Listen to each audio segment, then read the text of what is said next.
Making full use of the LG ThinQ app. 2. Do you know of the lovely features here and there on the LG ThinQ app? Try them out and fully enjoy the app. Now, let's get started. Reading notifications. Touch the bell icon at the top right of the home screen. The ThinQ app offers a variety of tailored information for each season and product, along with notifications. You can read the notifications you have yet to check and delete them if necessary. Changing the wallpaper.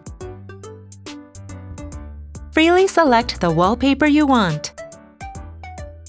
Go to Menu at the top left of the home screen. Click on Manage Home and touch Wallpaper.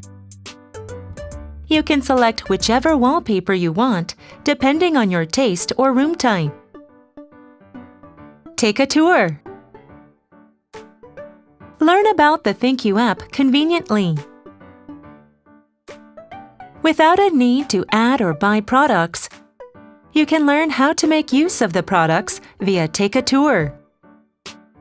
Enjoy the major features of the app, such as smart diagnosis and remote control. Enjoy your comfortable home life with LG ThinQ.